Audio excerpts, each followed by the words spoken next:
can only have so many animals in my home at one time, and the larger ones, if necessary, I can set them free in the wild.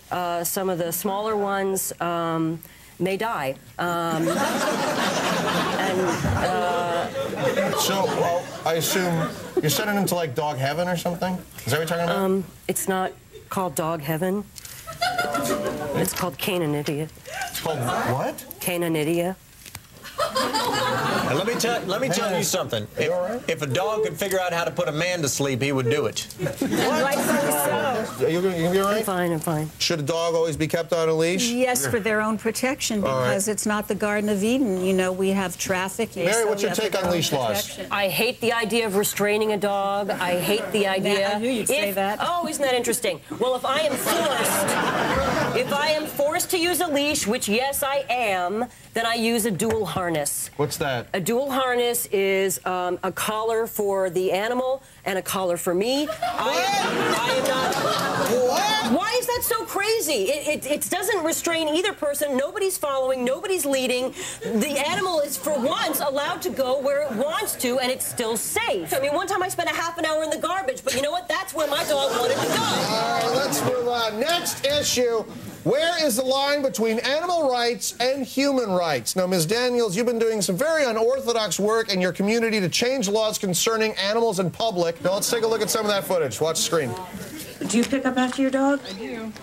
I'm trying to make the city change its code so that we are not responsible and having to treat our pets like chores and humiliate them by picking up after their poo. They don't do it in France, and yet we do it here in the States.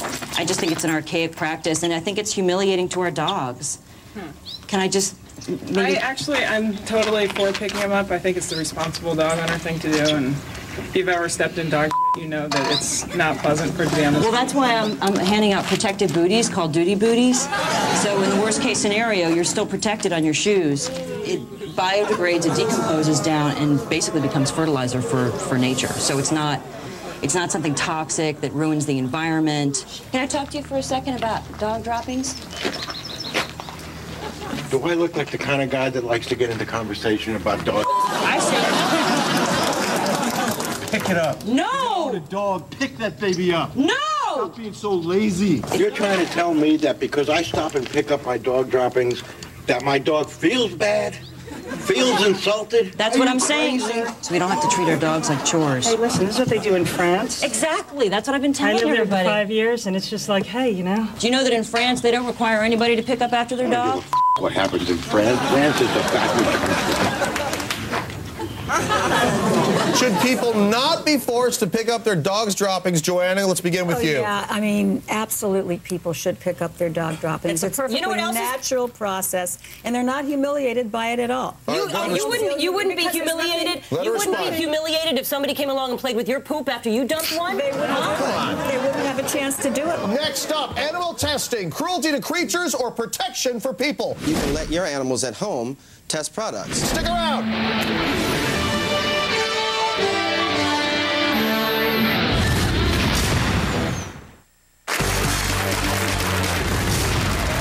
With us now via satellite is a doctor of pathology specializing in animal usage research and the author of the book, The Moron's Guide to Animal Testing, Dr. Jerry Dennis. Tough topic. Does animal testing still belong in our society? Doctor. Well, Chris, I believe that mandatory testing on animals for everything that we use, all products.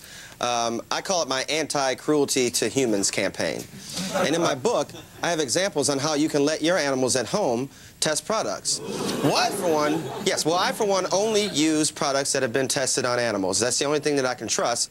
Like, for example, I don't eat chocolate anymore because it made my dog surprisingly sick. Well, you know what? And I submit to anybody that's on that panel and any of the people that are there, you know, if we don't test on animals, then what will we test these products on? Ethiopians? Homeless people? You know? I'm for humans first. Dr. Dennis has documented one of his tests to show what we can learn from testing products on animals. Let's take a look at that. This is a new brand of shaving cream on the market. Now, before I taped over the label for legal purposes, I didn't see any mention of it being tested on animals. Now, obviously, shaving cream is dangerous. It goes around the mouth, which a lot of people keep open for a better shaving angle. And what's our motto? Better safe than sorry. Better doggy than me. Right, Stella? Good dog. Step number 1, disguise the taste of the product. Now, dogs might be dumb, but they won't eat shaving cream on their own. Luckily, there's some tastes that dogs can't resist. So what I'm gonna do is put the shaving cream in between 2 strips of bacon. That'll do the trick. Step 2, administer feeding. Here you go, girl. There you go.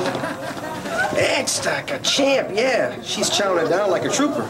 Don't ever do that. That's repulsive. I think that you are a very stupid man. First of all, well, daring, she goes dropping the stupid again. Yeah, you go around and rescue animals. Any nut can do that. We're not here to make attacks on each other. Dr. Dennis, back up that video. She said I was stupid. She's stupid. I'm a scientist. Hold on, stop it. I'll tell you who's stupid is a dog that would eat a handful of shaving cream. Now that is stupid. All right, now that is stupid. Exactly. The person who calls himself a scientist is no better than Dr. Mengele at Auschwitz. All right, that's a and he was a doctor, by the way. That's a very serious allegation. You guys focus on the negative. All you think about is how animals are getting hurt. You know, they're lucky, too. Would you rather be a rabbit that gets eaten by an eagle or get to strut around in makeup all day? You know? I'd rather be a rabbit. That's a good I'd rather be a rabbit than has a loving home.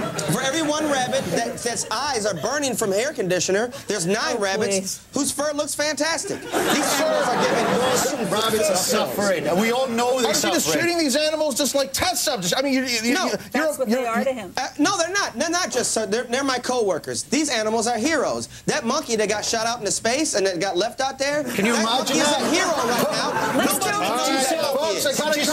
We are running out of time. I just want to say that, you know, I test all the products that my animals use for them. I don't let my dogs eat any food or use any dog shampoo until I've used it. Oh, wow. Next up is animal crossbreeding out of control. More CrossBalls when we return.